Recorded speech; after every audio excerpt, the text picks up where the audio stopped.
അസ്സലാമു അലൈക്കും. ഇന്നലെ നമ്മൾ ഇഹ്സാനെ പറ്റി സംസാരിച്ചു. അതായത് ദീനിൻ്റെ അടിസ്ഥാന കാര്യങ്ങൾ സൂലുകളായിട്ടുള്ള ഇഹ്സാനെ പറ്റി നമ്മൾ സംസാരിച്ചു. അതിൽ തന്നെ പറയപ്പെടുന്നതാണ് മഹബത്ത് എന്ന് പറയുന്നത്. നമ്മളിപ്പം മഹബത്ത് പല രീതിയിൽ കേട്ടിട്ടുണ്ട്. പല രീതിയിൽ കവികളും അല്ലാതെയൊക്കെ മഹബത്ത്, ഇഷ്ക്, മുഹബത്ത് പല രീതിയിൽ നമ്മൾ പറയുന്നുണ്ട്. എന്താണ് ഈ മഹബത്ത് എന്ന് പറഞ്ഞത്? അപ്പോൾ ഇന്നലെ നമ്മൾ പറഞ്ഞല്ലോ, ഈ ഇസ്ലാം, ഈമാൻ, ഇഹ്സാന്, തഖ്വ, തൗഹീദ്, മഹബത്ത്. മഹബത്തിലൂടെയാണ് അള്ളാഹുവിലേക്ക് വസ്ലാവുക. കാരണം ഈ വസ്ലായി കഴിഞ്ഞാലാണ് അതിൻ്റെ പൂർത്തീകരണം. അപ്പോൾ അതിലേക്ക് കയറണം എന്നുണ്ടെങ്കിൽ അത് മഹബത്തിലൂടെയാണ് ഉണ്ടാവുക, അവസാനത്തെ പടി. അപ്പം ഈ മഹബത്താണ് ഇസ്ലാമിൻ്റെ ഒരു അടിത്തറ. ഈ മഹബത്തിനെ സംബന്ധിച്ചിടത്തോളം അല്ല, അത് ദീനിൻ്റെ ഒരു മറുവശമാണ് ദീനെന്ന് പറയുന്നത്. അതായത് ഇപ്പോൾ നമ്മൾ മതത്തെക്കുറിച്ചുള്ള നമ്മളുടെ ഒരു ഇതിൻ്റെ അടിസ്ഥാനത്തിൽ ദീൻ എന്നുള്ളതിൻ്റെ വിഷയത്തിൽ നമ്മൾ ദീനിനെ കുറിച്ച് പറയും. ദീനെന്ന് പറഞ്ഞാൽ നമ്മൾ മാർഗം എന്ന് പറയും. അപ്പോൾ ഈ ദീൻ എന്നുള്ളതുകൊണ്ട് ആ ദീനിൽ ഇക്രാഹില്ല, ആ ഇക്രാഹ വിദ്ദീൻ. അതായത് ദീനിൽ നമ്മൾക്ക് നിർബന്ധം ചെലുത്തലില്ല. അതായത് നിർബന്ധിത മതപരിവർത്തനം എന്നൊക്കെ പറയുമല്ലോ നമ്മൾ. ഈ നിർബന്ധ മതപരിവർത്തനം ഇസ്ലാമിൽ ഇല്ല എന്ന് പറയുന്ന ഒരു വിഷയമാണ് ലാ ഇക്രാഹ ഫിദ്ദീൻ. അതേപോലെ തന്നെ ഈ നിർബന്ധം ഇല്ലാത്ത വേറൊരു കാര്യമാണ് മൗലാന ജലാലുദ്ദീൻ റൂമി റളിയല്ലാഹു പറഞ്ഞ മഹബത്തിൽ. കാരണം ഒരാളെ മഹബത്ത് എന്ത് ചെയ്യാൻ പറ്റില്ല, നിങ്ങൾ മഹബത്ത് വേണമെന്ന് പറഞ്ഞിട്ട് അടിച്ചേൽപ്പിക്കാനൊന്നും പറ്റില്ല. അത് അള്ളാഹുവിൻ്റെ കാര്യത്തിലായാലും അങ്ങനെ തന്നെ. അള്ളാഹുവിൻ്റെ കാര്യത്തിൽ മഹബത്ത് ഒരാൾക്ക് ഉണ്ടാക്കി കൊടുക്കാനും മഹബത്ത് നിഷ്കളങ്കമാവുക, അതായത് മഹബത്ത് അതിൻ്റെ ഇഖ്ലാസോട് കൂടിയാണല്ലോ, ഇതൊന്നും ഉണ്ടാക്കി കൊടുക്കാനും കാര്യങ്ങൾക്ക് പറ്റണമല്ല. ഇത് ചിലപ്പോൾ ചില ആൾക്കാർ ഇത് അഭിനയിക്കും, ചില ആൾക്കാർ പല ഇതിനു വേണ്ടി ഇതാണ് ജീവിത ലക്ഷ്യം എന്നൊക്കെ തോന്നിപ്പിക്കുന്ന രീതിയിലൊക്കെ ഓർക്കും. പക്ഷെ അത് ആയിക്കൊള്ളുന്നില്ല. അപ്പം അതോ അള്ളാഹുവിൻ്റെ അടുക്കൽ അത് സ്വീകരിക്കപ്പെടില്ല. അപ്പം ഈ മഹബത്ത് വളരെ വിശാലമായ കാഴ്ചപ്പാടിലൂടെ മനസ്സിലാക്കിയെടുക്കേണ്ട ഒരു കാര്യമാണ്. കാരണം ചിലപ്പോൾ മഹബത്ത് അല്പം അള്ളാഹു ശിക്ഷിക്കുക എന്ന് പറയുന്ന ഒരു കാര്യം നമ്മൾക്ക് തോന്നും അത് പിന്നെ അള്ളാഹു ശിക്ഷിക്കുന്നത് അല്ലെങ്കിൽ അള്ളാഹു അങ്ങനെ കഷ്ടപ്പെടുത്തുന്നത് അതുകൊണ്ട്. അപ്പോൾ അയ്യൂബ് നബി അലൈഹിസ്സലാം ഒരുപാട് കാലങ്ങളോളം വളരെ മാരകമായ അസുഖം പിടിപെട്ട് കിടന്നു. അത് അള്ളാഹുവിൻ്റെ ഒരു മഹബത്തിൻ്റെ ഒരു വിഷയമാണ്. അള്ളാഹു ഇപ്പൊ നബി സല്ലല്ലാഹു അലൈഹി വസല്ലമയെ അള്ളാഹു ആ സ്നേഹത്തിലേക്ക് എടുത്തപ്പോൾ അള്ളാഹു നബി സല്ലല്ലാഹു അലൈഹി വസല്ലമക്ക് ഒരുപാട് പരീക്ഷണങ്ങളൊന്നാകെ കൊടുത്തു. ബുദ്ധിമുട്ടാക്കലാണ്. കാരണം പിന്നെ മക്കത്തുനിന്ന് എല്ലാവരും തള്ളി, പിന്നെ അവിടെയുള്ള ഒരുപാട് ഇടങ്ങേറുകൾ. ഇപ്പോൾ ആ ബിലാൽ റളിയല്ലാഹുവിനൊക്കെ ഇങ്ങനെ ഉമയ്യത്ത് ബിൻ ഖലഫിൻ്റെ ആ പിന്നെ ചുട്ടുപൊള്ളുന്ന ഇതിൻ്റെ പിന്നെ മേലെ കടന്നൊക്കെ നമ്മൾ വളരെ ഇതായിട്ട് പറയാറുണ്ടല്ലോ. അപ്പൊ ഇതൊക്കെ മഹബത്തിന്റെ സ്വഭാവം. ഇത് അള്ളാഹു നമ്മെ സ്നേഹിക്കുമ്പോഴാണ് നമ്മൾ അള്ളാഹുവിനെ സ്നേഹിക്കുമ്പോഴാണ് സംഭവിക്കുന്നത്. അപ്പൊ നമ്മള് സ്നേഹിക്കുമ്പോൾ നമ്മളെ അടുത്ത് നിന്ന് ഉണ്ടാവേണ്ട ഒരു കാര്യം എന്താണ്? കുൽ ഇൻ കുന്തും തുഹിബ്ബൂന അല്ലാഹ്, നിങ്ങൾ അള്ളാഹുവിനെ സ്നേഹിക്കുകയാണെങ്കിൽ ഫത്തബിഊനി, നിങ്ങൾ എന്ത് ചെയ്യണം? ഈ ഇത്തിബാ ഉണ്ട്.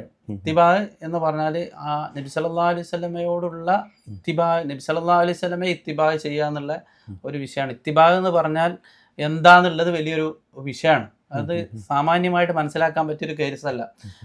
നേരത്തെ ആ ഇത്തിബാ എന്ന് പറയുന്നത് ഒരാളെ ഒരു വിഷയത്തെ പിന്തുടരുക. അപ്പം അത് നമ്മൾ ആ നൂറ് റബ്ബി സല്ലല്ലാഹു അലൈഹി വസല്ലം ആകുന്ന ആത്യന്തികമായ ഒരു അള്ളാഹുവിൻ്റെ ഒരു പ്രകാശം, ഒരു നൂറ് എന്ന് പറയും. ആ നൂറിനെയാണ് നമ്മൾ ഇത്തിബാ ചെയ്യുന്നത്, ആ നൂറിനെയാണ് പിന്തുടരുന്നത്. അപ്പോൾ ആ നൂറിനെ പിന്തുടരുക എന്ന് പറഞ്ഞാൽ, ഇപ്പോൾ നമ്മളൊരു ഇരുട്ടിലൂടെ നമ്മളിങ്ങനെ പോവുകയാണെങ്കിൽ ഒരാൾ വെളിച്ചം അടിക്കുന്ന ഒരാളിങ്ങനെ വെളിച്ചടിച്ച് പോവുകയാണ്. അപ്പം നമ്മളെന്താ ചെയ്യുക? അയാൾ പോകുന്ന വെളിച്ചത്തെ തന്നെ നമ്മൾ പിന്തുടർന്ന് പോവുക ചെയ്യുക. പിന്നെ നൂറൻ യംശൂന, ഒരു പിന്തുടർന്ന് പോകുന്ന, ഒരു നടന്നു പോകുന്ന ആ പ്രകാശം എന്ന് പറഞ്ഞാൽ നമുക്ക് ഈ ഭൗതികമായ സൃഷ്ടി ലോകമാകുന്ന ഈ ഇരുട്ടിൽ, ഒരു കൂരാകൂരി ഇരുട്ടിലാണുള്ളത്.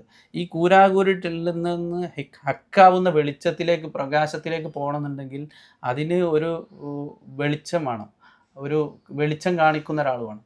അതാണ് പിന്നെ നമ്മൾ മുഹീദ്ദീൻ മാലയിൽ പറയല്ലോ, പിന്നെ ഈ ഇരുട്ടിൽ ഈ വിരൽ ചൂട്ടാക്കി കാട്ടിക്കൊടുത്തോർന്നു. അവിടെ രണ്ട് വിരല് ചൂട്ടായിട്ട് കാണിച്ചു കൊടുത്താണ് ഇരുട്ടിൽ. അപ്പൊ ഇരുട്ടിൽ വെളിച്ചമായിട്ടുള്ള രണ്ട് വിരല് ഏതാന്ന് വെച്ചാൽ ഇത് പരിശുദ്ധമാക്കപ്പെട്ട തൗഹീദിന്റെ രണ്ട് വാക്യങ്ങളാണ്, മുഹമ്മദ് റസൂൽ.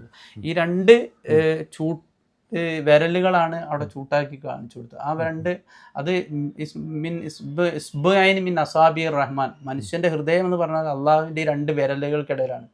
ആ 2 വിരലുകൾക്കിടയിലാണ് ഈ പിന്നെ പ്രപഞ്ചങ്ങൾ മനുഷ്യ ഹൃദയമാകുന്ന ലോകം സഞ്ചരിച്ചുകൊണ്ടിരിക്കുന്നത്. അതിനെ അള്ളാഹു ഉദ്ദേശിച്ചിടത്തേക്കൊക്കെ അതിനെ മാറ്റുന്നു എന്ന് പറഞ്ഞു.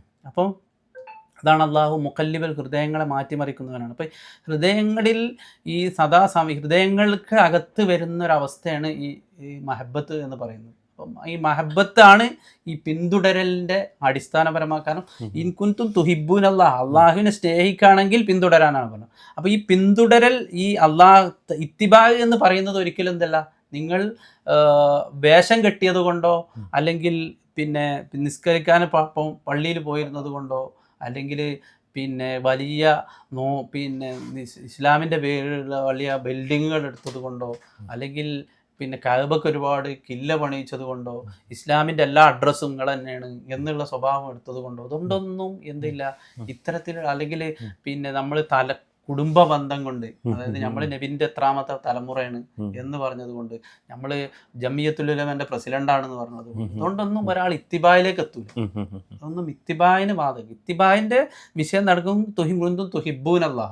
കാരണം അത് നടക്കുന്നത് മഹബത്ത് എന്ന് പറയുന്നത് ഹൃദയത്തിൽ നടക്കുന്നൊരു, ആ ഹൃദയത്തിൽ അത് സംശുദ്ധമാണോ എന്ന് നോക്കാൻ അറിയുന്നത് ആകെ അള്ളാഹുവിനാണ്. അപ്പം ആ ഹൃദയത്തിൽ നിന്ന് ആ മഹബത്തിനനുസരിച്ചാണ്, മഹബത്തിലാണ് ആ ഇത്തിബാ ഉണ്ടാവുന്നത്. അപ്പം അത് ഹൃദയത്തിൽ നിന്ന് മാത്രം സംഭവിക്കുന്ന ഒരു കാര്യമാണ്.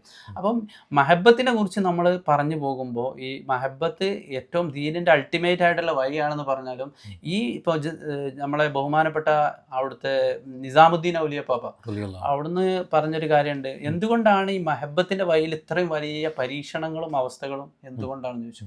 അപ്പം അവിടുന്ന് പറഞ്ഞ മറുപടി എന്താണ്, എല്ലാ അണ്ടനും അടകോടനും അതും അവകാശപ്പെട്ട് വരാതിരിക്കാൻ വേണ്ടിയാണ്. കാരണം ഒരാൾ ഈ മഹബത്ത് അവകാശപ്പെട്ട് കഴിഞ്ഞാൽ ഞാൻ മഹബത്തിൻ്റെ ആളാണ് എന്ന് പറഞ്ഞ്, കാരണം അള്ളാഹുവിലേക്കുള്ള വഴികളിൽ 2 തരത്തിലുള്ള വഴികളാണുള്ളത്. ഒന്ന് മുഹിബിൻ്റെ വഴിയും ഒന്ന് മെഹബൂബിൻ്റെ വഴിയും. മുഹിബിൻ്റെ വഴി എന്ന് പറഞ്ഞാൽ സദാസമയം അള്ളാഹിനെങ്ങനെ വിചാരിച്ച് അള്ളാഹ്ക്ക് വേണ്ടി സർവ്വം സമർപ്പിച്ച് അള്ളാഹുവിനെ അങ്ങോട്ട് സ്നേഹിച്ചിട്ട് അള്ളാഹു എന്നുള്ള സത്തയിലേക്കുള്ള പ്രണയത്തിൻ്റെ ഇതിൻ്റെ ഇങ്ങനെ കൂടുകയാണ്. അതേസമയം മെഹബൂബ് എന്ന് പറഞ്ഞാൽ അള്ളാഹു ഇങ്ങോട്ട് സ്നേഹിക്കുകയാണ്, ഈ സ്നേഹിക്കപ്പെടുന്നത് എന്നുള്ളൊരു അർത്ഥത്തിലാണ് വരിക. അപ്പം ഈ മെഹബൂബും മുഹിബും മെഹബൂബുകളുടെ പാതയുണ്ട്. കാരണം ഓലെ അള്ളാഹു ഇങ്ങോട്ട് വന്ന് തിരഞ്ഞെടുക്കുകയാണ്, അള്ളാഹു ഇങ്ങോട്ട് അവരെ സ്നേഹിക്കുന്നതിൽ നിന്നാണ് മെഹബൂബിൻ്റെ മാർഗം ഉണ്ടാവുന്നത്. മുഹിബിൻ്റെ മാർഗം പക്ഷെ ഒരുപാട് കഷ്ടപ്പാടിൻ്റെ മാർഗമാണ്. അപ്പം ഈ കഷ്ടപ്പാടിൻ്റെ മാർഗത്തിലൂടെ ഒരു പക്ഷേ അവൻ മെഹബൂബായി മാറിയേക്കാം. പക്ഷേ മെഹബൂബിൻ്റെ മാർഗങ്ങളാണ് ആളുകൾക്ക് എപ്പോഴും തിരഞ്ഞെടുക്കാനും പോകാനും ഈ യാത്രയിൽ സുഖം. കാരണം എന്താണെന്ന് വെച്ചാൽ ഇത് അള്ളാഹു എങ്ങനെ ഇങ്ങോട്ട് അള്ളാഹുവിൻ്റെ സ്നേഹത്തെ കിട്ടുക, ഈ സ്നേഹം കിട്ടണമെങ്കിൽ ആത്യന്തികമായൊരു മാർഗം അത് ഈ സംശുദ്ധമായ ഇഖ്ലാസ്, മുഖ്ലിസീന ലഹുദ്ദീൻ, അള്ളാഹുവിൻ്റെ ദീനിലേക്കുള്ള പരിപൂർണമായ ഇഖ്ലാസോട് കൂടിയുള്ള ഒരു ഇഖ്ലാസ് എന്ന് പറഞ്ഞാൽ ഇപ്പം എന്താണ്, നമ്മൾ നിഷ്കളങ്കത എന്ന് പറഞ്ഞാൽ ഒന്നും ആവില്ല. കാരണം അതിലൊരു കലർപ്പില്ലാത്ത ഒരു അവസ്ഥ അതിനുണ്ടാകും. അപ്പോൾ ഒരു കാര്യം ചോദിച്ചിട്ട്, ഈ മഹബത്ത് പറയുമ്പോൾ നമ്മളൊരു അന്ധമായിട്ടുള്ളൊരു പ്രണയമാണോ അല്ലെങ്കിൽ ഒരു ഹിക്മത്തോടു കൂടിയുള്ള ഒരു പ്രണയമാണോ? അപ്പോൾ മഹബത്ത്, അതുകൊണ്ടാണ് നമ്മൾ പറയുന്ന മഹബത്ത് അൾട്ടിമേറ്റ് ആയിട്ട്. ഇപ്പോൾ നമ്മൾ ജലാലുദ്ദീൻ റൂമി റളിയല്ലാഹുവിൻ്റെ മറ്റൊക്കെ കവിതകൾ ഉദ്ധരിച്ചിട്ട് നമ്മൾ പറയും ഈ സൂഫിസത്തിൻ്റെ അടിസ്ഥാനപരമായ അൾട്ടിമേറ്റ് ആയിട്ടുള്ള കാര്യം മഹബത്താണെന്ന് നമ്മൾ പറയാറുണ്ട്. പക്ഷെ മഹബത്ത് അല്ല അൾട്ടിമേറ്റ് ആയിട്ടുള്ള കാര്യം. കാരണം ഈ മഹബത്തിൻ്റെ പിന്നിൽ അപ്പുറത്തേക്ക് ഹിക്മത്ത് അതിൻ്റെ അവിടെ ഇല്ലെങ്കിൽ, ഈ ഹിക്മത്ത് ഇല്ലെങ്കിൽ ആളുകൾക്ക് എന്ത് ചെയ്യാൻ പറ്റില്ല, ഈ കാര്യങ്ങളെ മനസ്സിലാക്കാൻ കഴിയില്ല. അപ്പോൾ അതുകൊണ്ടാണ് ഇപ്പോൾ 2 ബുദ്ധിയാണോ സ്നേഹമാണോ സംവാദത്തിൽ സൂഫിസത്തിൻ്റെ അടിസ്ഥാനമായിട്ടുള്ള വഴി സ്നേഹമാണ് എന്നുള്ളതാണ് തത്വം എന്നാണ് പറയാറ്. പക്ഷേ അതല്ല. കാരണം ഈ മഹബത്തിനെ ഹിക്മത്ത് നിയന്ത്രിക്കണില്ലെങ്കിൽ, അതാണ് ഞാൻ നേരത്തെ മെഹബൂബിൻ്റെ കാര്യം പറഞ്ഞത്, മുഹിബും മെഹബൂബും. മുഹിബിൻ്റെ വാക്കുകളിലൂടെ നിങ്ങൾ പോകുമ്പോൾ നിങ്ങൾ ഈ കഷ്ടപ്പാട്, അതേസമയം ഹിക്മത്തിലൂടെ നിങ്ങൾ ഈ ഹിക്മത്ത് എന്ന് പറഞ്ഞാൽ മാരിഫത്തിൻ്റെ ഒരു വശമാണെങ്കിൽ പോലും അത് ഹിക്മത്ത് ഉപയോഗിക്കുക എന്നുള്ള ഓരോ കാര്യങ്ങളിലേക്ക് ഹിക്മത്ത് ഉപയോഗിക്കുക എന്നുള്ളത് അയാളുടെ ഇഖ്ലാസിൻ്റെ അടിസ്ഥാനത്തിൽ കൂടി ഉള്ളൊരു കാര്യമാണ്. അപ്പോൾ ആ ഇഖ്ലാസുമായി ബന്ധപ്പെട്ടിട്ടും കൂടിയാണ് ഹിക്മത്ത് കിടക്കുന്നത്. അപ്പോൾ ആ ഹിക്മത്തിന് അതത് സമയങ്ങളിൽ ഉപയോഗിക്കുക എന്നുള്ളതാണ്. ഒരുപാട് ഭാരങ്ങൾ മനുഷ്യന് കുറച്ചിടും. കാരണം 2000 ജലാലുദ്ദീൻ റൂമി റളിയല്ലാഹു പറയുന്നുണ്ടല്ലോ, ഇപ്പോൾ ലക്ഷക്കണക്കിന് വർഷങ്ങൾ ചിലപ്പോൾ എടുക്കാവുന്ന ഒരു ദൂരം നിങ്ങൾക്ക് എന്ത് ചെയ്യാൻ പറ്റും, ഒരു മുർഷിദിനെ കണ്ടെത്തും, ഒരു വലിയ മുർഷിദിനെ കണ്ടെത്തുന്നതിലൂടെ ഒരൊറ്റ മിനിറ്റിലേക്കോ ഒരു സെക്കൻഡിലേക്കോ ചുരുക്കാൻ പറ്റും. അപ്പം അത്രയും ചുരുക്കം. അപ്പം അത് ആ ആളുടെ ഹിക്മത്താണ്. കാരണം അയാൾക്ക് അതേസമയം ഈ 2 ലക്ഷം 2 ലക്ഷത്തോളം കൊല്ലം അല്ലെങ്കിൽ 1 ലക്ഷത്തോളം കൊല്ലം വൈദൂരമുള്ള യാത്ര അയാൾക്ക് ചെയ്യാം. അയാൾക്ക് ഇങ്ങനെ സ്നേഹം കൊടുത്തുകൊണ്ടിരിക്കുക. പക്ഷേ മെഹബൂബ് എപ്പോഴും ചെയ്യുക എന്താണ്, ആ ഹിക്മത്തിന്റെ ഭാഗത്തിലൂടെ ആ സ്നേഹം നമ്മളൊരു ഭാഷ പറഞ്ഞ സ്നേഹം അടിച്ചു മാറ്റുക. അപ്പൊ ഈ ഹിക്മത്ത് കൊണ്ട് നടക്കാൻ പോണ സ്നേഹം അടിച്ചു മാറ്റുന്നത്. പക്ഷെ അത് അയാൾക്ക് മാത്രമേ ബോധ്യപ്പെടുള്ളൂ അള്ളാഹുവിൽ നിന്ന്.